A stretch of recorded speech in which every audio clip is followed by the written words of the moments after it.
Hey there, everybody. Welcome into the ESPN FC studios and this edition of Extra Time. Craig, Stevie, Seb, here with you, and the World Cup winner, Frank Leboeuf. You can always tone that down. Also with us from abroad. I could, but then I wouldn't give you guys anything to make fun of. It's not really much of a... You don't like it. What do you like more or less? That, third place games, or third tier goalies? What do you mean? Well, I don't mind the goalie. At least you get a laugh at the goalie. I don't mind the size of the goalie there. I don't mind the goalie. I feel like you guys are laughing at me, so there's a laugh involved. Frank's dressed in black again today. He was in black the other day. I would, make fun of Frank, but he's so fashionable all the time. I feel like there's probably a reason. Don't make his head any bigger. He's probably got a wardrobe department. I don't do it. I've been keeping my mouth shut, and when I appear, you criticize me. So come on. I mean, you played with Craig. This should be no surprise to you. All right. Guess which trophy and what year will be Harry Kane's first major trophy? Club or country? It's not looking like this year. Yeah, next year. Next year? Yeah. Okay. They'll retool, and they'll win it next year. They'll win the league. Yeah. Well, Leverkusen's going to lose a manager. They'll probably lose a couple of players, and they'll be back to normal. Yeah. And Bayern Munich will retool, get a new manager, and they'll win the league next year. So. No shot for England to win the Euros this summer? How dare you? That was from our producer, by the way, not me. Well, they got a shot. You got a shot. Same as they've had every tournament since '66. Right. Hopefully they'll bot. Which they won. If they keep on singing, it's coming home. They're not going to win it. It's a curse. They have to stop that. The jinx. Never think it's a good thing to organise like open top bus routes months or weeks in advance. But the politicians would tell you that if you want to have a parade, you got to, plan ahead. So that's why they do it. Well, don't listen to politicians. Okay. How badly was Tuchel outcoached tonight? I feel like we did 5 or 10 minutes of this on the show. He really got criticized. Well, I mean, we can outcoach. What he's outcoach? He's just set his team up wrong. He's trying to second guess. He's been having a tough time. They're not playing great. Defensively, they look weak. He's moaned about the midfield. In fact, he's been given quite a lot in his time there. I mean, no manager gets everything they want. Do you know what I'm saying? They broke a club transfer record for him. So that's something. But he didn't get every piece of the puzzle, and he's let quite a few people know about it. So he's kind of threw the blame. He's tried to kind of throw the blame away for certain results on what he didn't get rather than actually what he's got.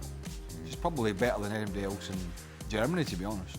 More proof Xabi Alonso should be your next Liverpool manager? Him out-coaching Tuchel tonight? Well, the odds are looking pretty good, aren't they?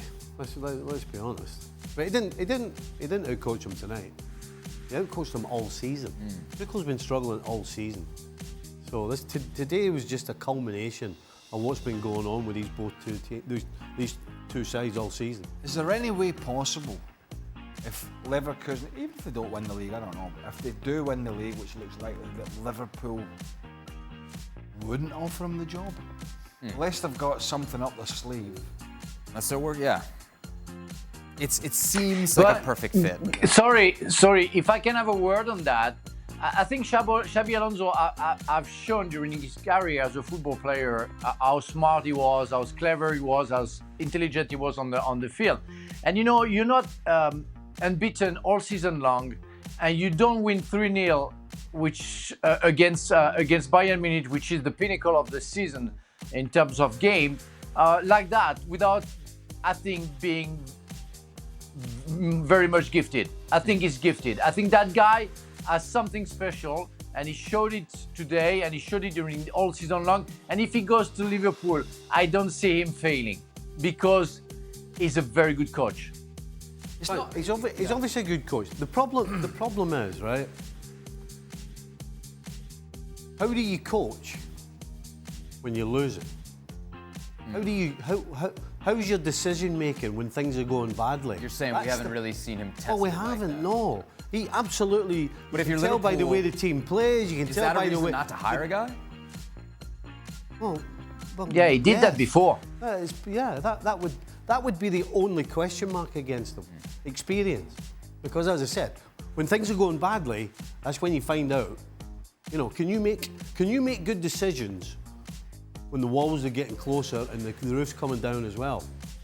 That's the only question against them. Nadim's interior decorator has a question for Frank. The PSG chairman has come out with a statement saying the club is moving away from the Parc des Princes because it's not for sale. Do you think that's a good move or a bad move for PSG? Oh, that's definitely a bad move. The Parc des Princes is a beautiful stadium, and it's inside Paris.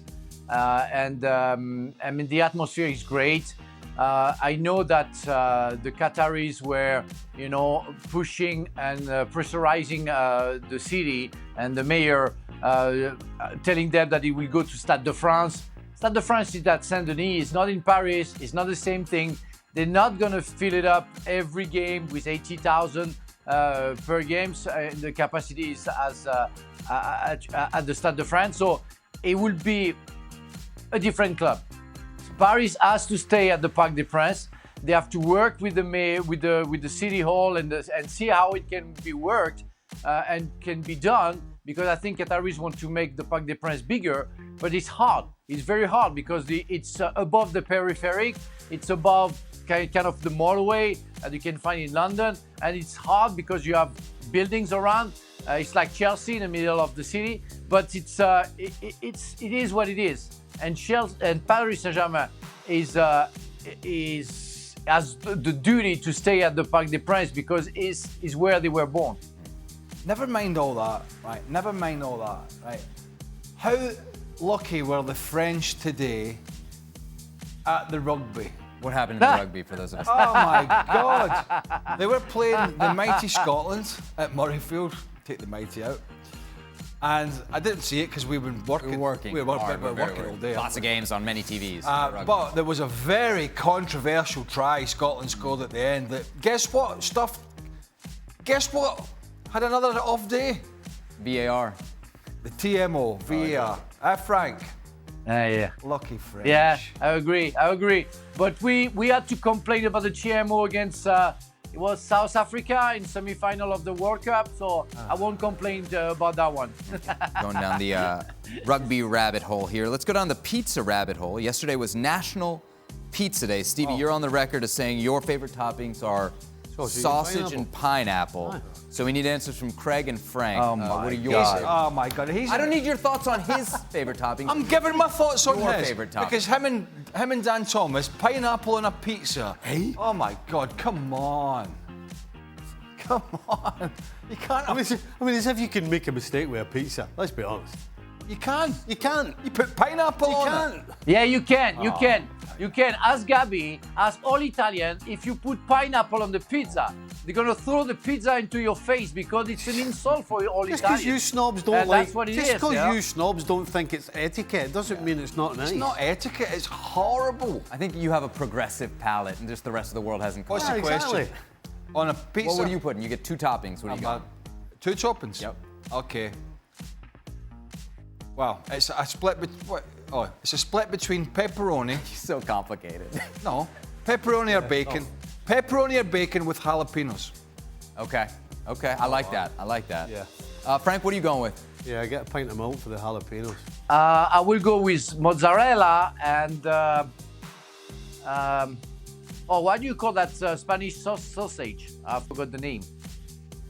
You know, the spicy one. Like a chorizo. Spanish. Yes, chorizo. Chorizo is very good. What's that other sausage, the spicy sausage you put on pizza that they have? There's like an Italian sausage. Yeah. Yeah. I don't like Italian somewhat sausage. similar. No? No. So yours is just like a. You don't like regular... Italian sausage. Aye. He would put Scottish sausages on. He'd put them in the frying pan. Correct. Fry them. Right? Good old Scottish way. Grease everywhere. Chuck them in the top of the pizza. What's a Scottish sausage? Scottish links, they're fantastic. Okay. Nice and soft and tasty. Jimmy asks, another one for Frank. Your GIF has started some discussion as with you being an exceptional prospect for a movie villain. What would your evil plan entail? What's GIF? We're gonna watch. What is a GIF? It's a GIF? It's A GIF? like A GIF animated picture. What's a GIF? Well, I think we have it queued up here. This is from Frank the other day. When the green screen went. Hey, Sebi, hold on. He don't know what a GIF I is. have no idea what a GIF is. You know what a GIF is. Why do I know what a GIF is? You go on your phone, it'll say GIF. I feel like this is definitely going to become a meme. Frank, what do you think? Are you famous yet in France for that? I've got no ideas whatsoever what will be for me to be an exceptional prospect for movie villain.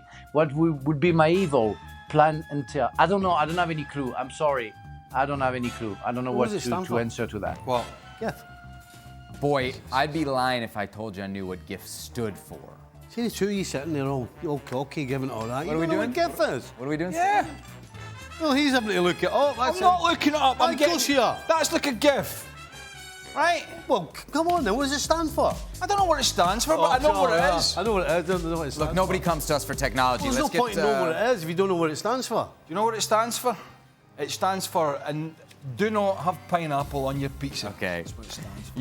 You know what else it stands for? We're finished. That's it. No more questions. We're going to leave our viewers with the beautiful images of this GIF of Frank Leboeuf lost in the green screen. We'll be back for tomorrow's edition of ESPN FC. We'll hope you join us. Catch it right here on ESPN+.